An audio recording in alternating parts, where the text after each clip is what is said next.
Hey guys, so we've just made our health pickup, so now let's make a obstacle and let's also make a death animation, and we'll code all that in this session now. So just picking up from kind of where we've left off, we've got all our folders set up here, so we are going to have to make another couple of folders. So first folder we're going to make is going to be called trap.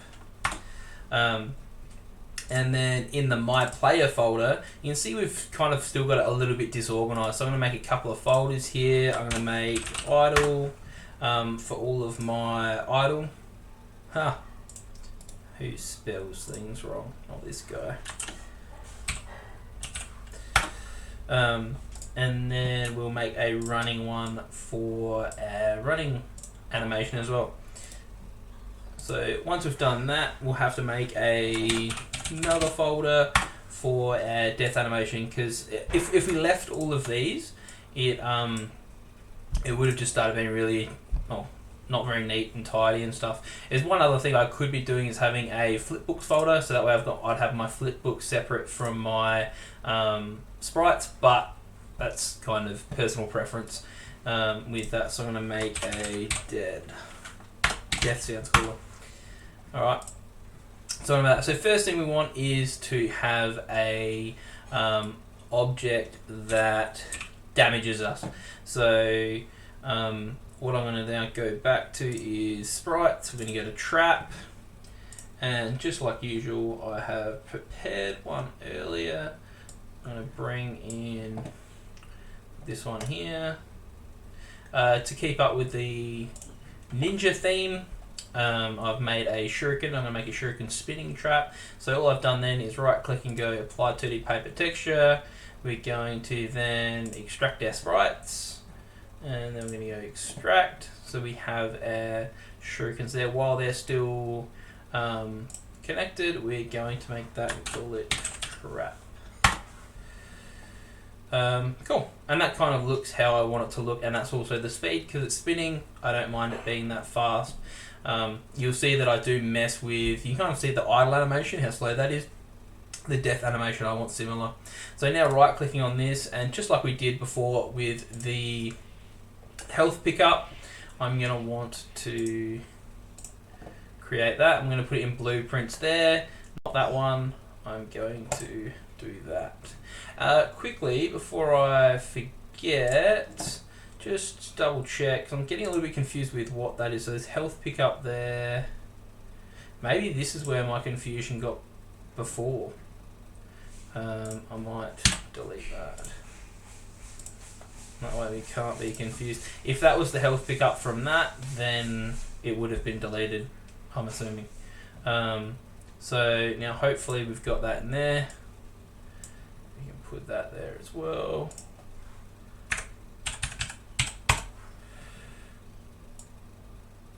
Same size, I'm going to assume that's right. Alright, brilliant. So then we've got our trap in this same folder under content. So trying to make sure we keep our folders organized. As you can tell, I already got confused once, and that's what made the last video a little bit messy. But anyway, so now we've got our trap spinning around. You can kind of see that it's the same, not fantastic art style that it normally is, a bit of white around it, but we're going to live with that. Alright, so now what we need to do is add a component to this. We're going to add a sphere collision. Why are we adding a sphere collision? Because this is circular, it's going to fit the absolute best. See how that is locked on that lock? And I'm going to make that bigger. The beauty of this is, and as I was playing with around before I made this video, it fits perfect if I make it 3 times the size, so that's a really good positive there. And those are literally the only 2 components I need for this, because it does fit the aesthetics that I want. So now if I compile, save that, and jump over into the event graph. So now what we're going to be doing is having our code. Alright, cool. Again, I'm going to try to figure out how to make so these don't pop up every time. First things first, let's add our event for on component begin overlap. And then like usual, we don't want anything else being targeted by this, so we're going to cast to 2D side scroller character. It's an actor. Sweet. So we're going to make sure it's the only thing that gets damaged or affected by this. We're then going to start messing with our health. So we're going to get health. Get health. Target for the 2D side scroller character is that, and then we're going to be minusing some health. So it's going to be float minus float. We're going to make that 25. I think is kind of a fair margin. We don't want it to one hit you. We want it to give you a bit of a chance. I think 4 chances once you're at full health isn't too bad. So we'll set that there. So then we get set health and we collect those together. We kind of don't want you to, again, with a little bit of the being nice thing, we want to have a delay after that.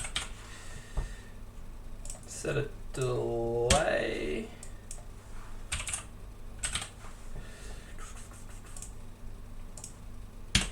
I don't know why this isn't working. It's not giving me the right node.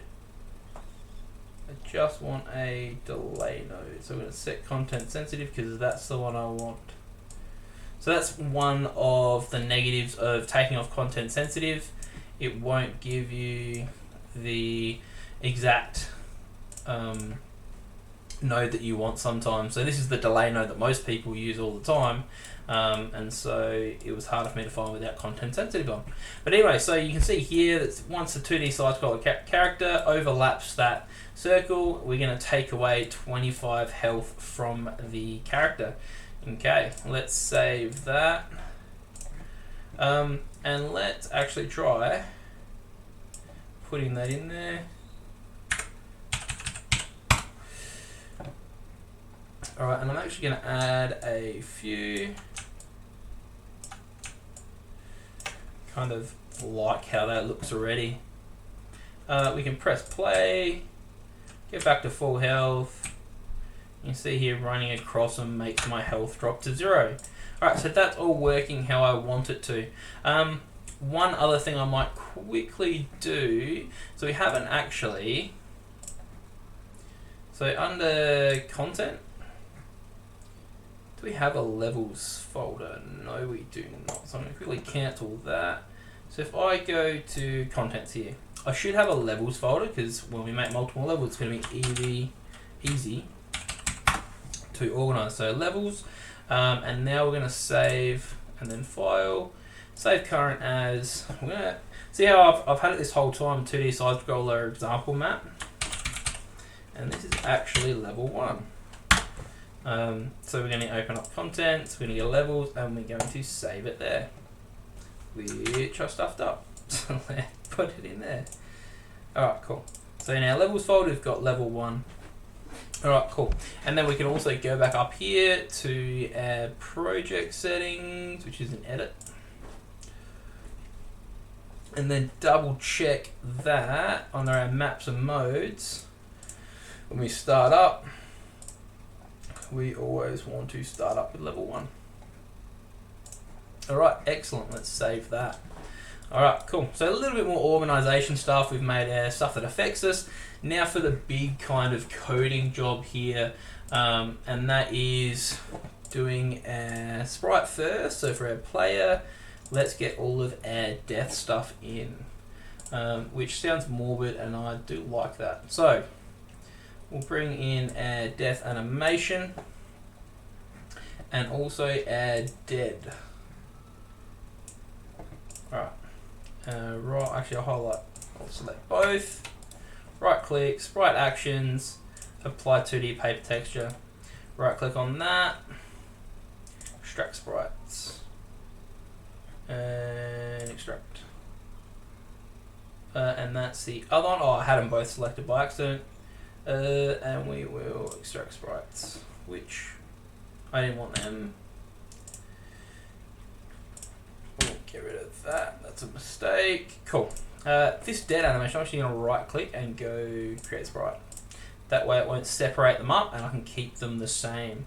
For this animation here, shift, right. So click on one, shift all the way across, create sprite, and this is going to be called death. Dead sprite, that's probably fine. And you can see here, so if I open this up, I'm trying to go for like a pixelated fading away or depixelating kind of effect there. So might do as normal. We're just going to move these over 2 frames so it takes a little bit longer and hopefully makes that effect a little bit better.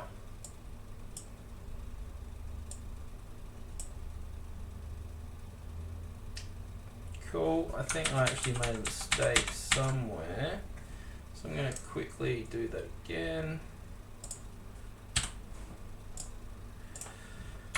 I think I accidentally clicked and dragged one of the sprites, so now I'll create that flipbook, call it death, open that up. So you gotta be careful if you do accidentally, instead of clicking those arrows, if you accidentally click on it and drag it left or right, it'll move it around in the order. And as I've shown you in a previous video, you generally try to draw these in order for your animation to work like that. So you can see how it starts from the head and he slowly disintegrates.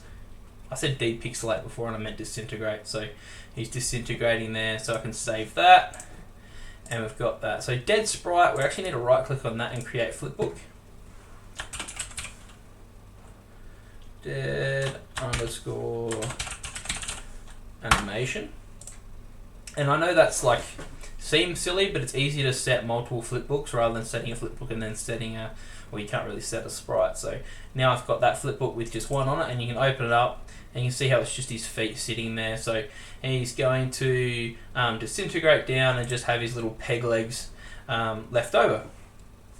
So now we've got those set up there.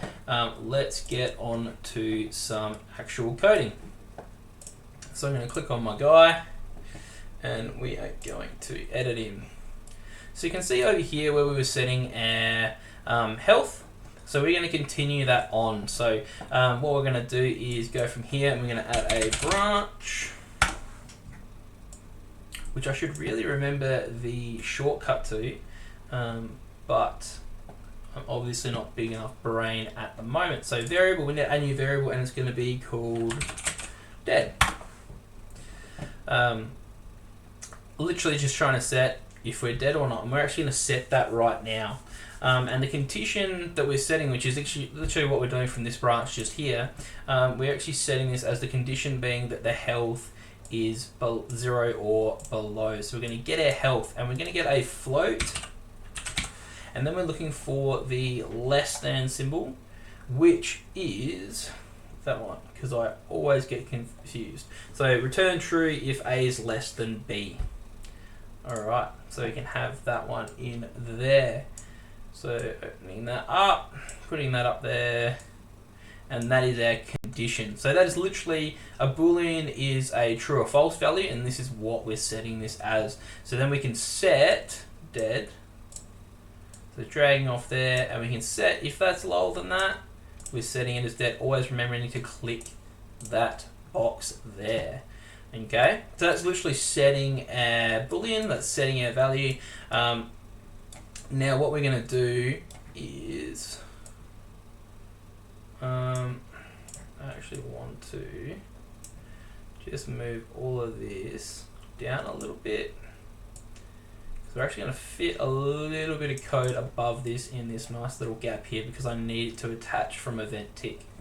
Alright, so first things first, what we're actually going to do, and you see here, I'm going to be looking to the left a bit to double check my notes a bit as well. So starting off, we are going to use a branch node. Okay, so from this branch node though, we need our condition to be dead, because we're going to be setting our dead animation. Okay, can this stupid thing go away? Yes. Alright, so I'm going to drag this down here, and that is our condition. Alright, and then from there, what we're actually going to do is, just with my OCD, just trying to make sure everything's nice and neat. So what we want to do, before we start setting all these different values and stuff, we're going to say, so on the event tick branch, if dead is true, we're going to then set all the dead animations. If it's false, we want to get on with all the other animations that we have to do. All right, so from there, if it's true, we're going to set a flipbook, aren't we? Set flipbook. And then for this flipbook, what flipbook are we going to set? We're going to set death. Pardon me. And then what we need to do though, so we don't want to be able to input stuff when we are dead. So disable input. So we're disabling our input. We then want to delay. So we want to delay for the length of time that is the same as the, well, maybe one tick slower than the actual animation. So what we're going to do is put a friendly delay node in. And just because I've already played with this once trying to get it right, I know my delay for my specific animation is 1.4 seconds. Yours is probably going to be different unless you've copied mine exactly.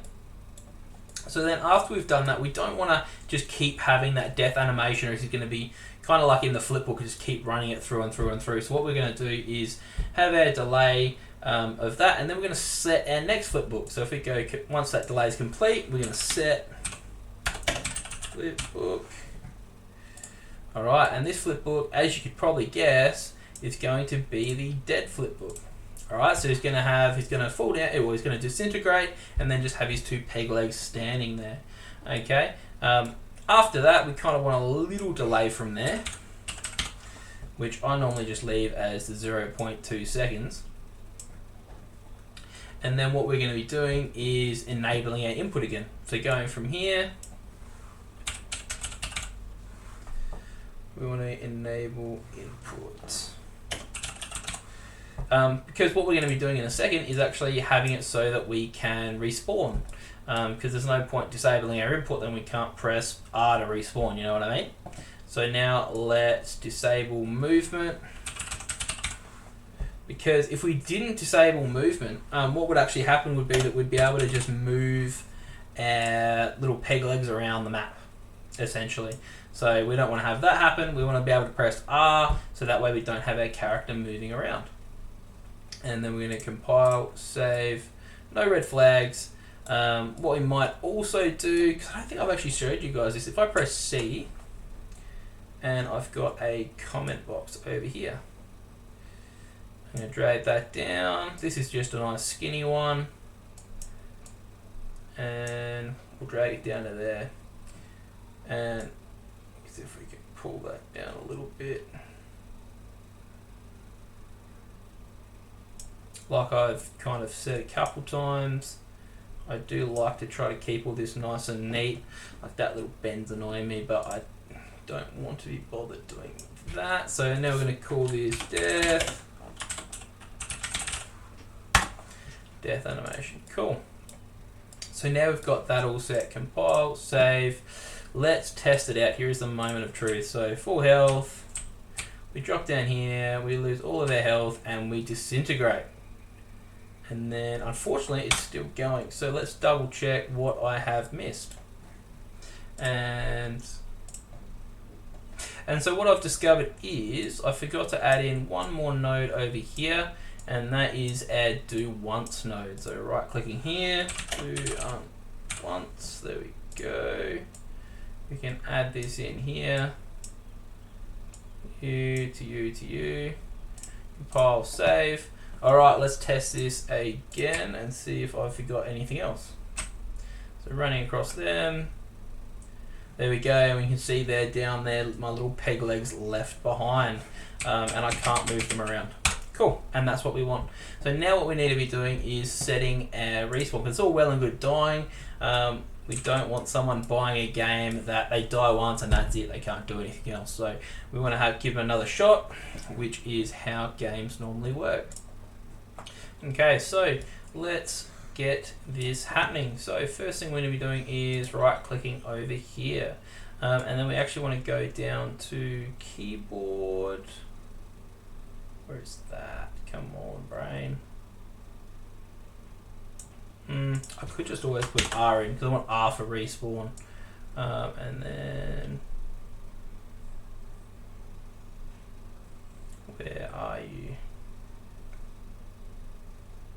There we go, there's the keyboard ones.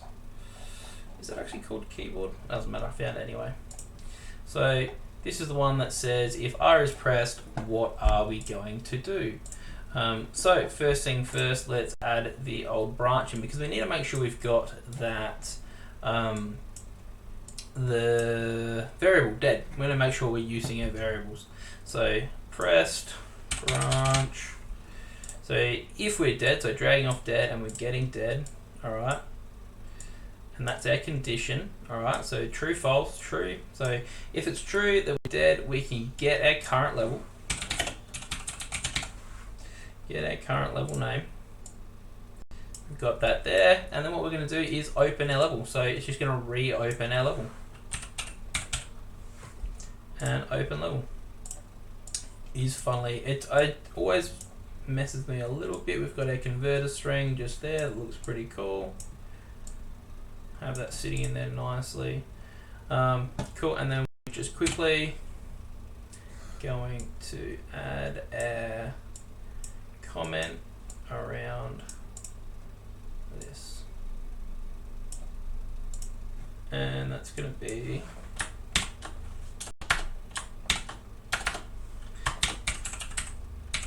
so essentially this is going to be opening up our respawn, compile, save, and we can test this out. But so essentially this is opening a current level so they can have a redo at that level. So if I press play, go through heal all the way up, and then go through and die. Got our legs there, press R, and we respawn in the same level. So there is going to be a time where we might possibly want to do this differently, and we might say if we die and then you go back to the main menu. So we are going to make a few more widgets in the next video, so that way, hey, I'm sick of dying on this level, press escape, and then you go to the main menu and you can choose where to go to from there. So hope you found this enjoyable. I know we've covered a lot and it's probably a really long video, but it's all kind of really interesting stuff that's going to add massively to your game. So hopefully you have enjoyed it, and I'll see you next time.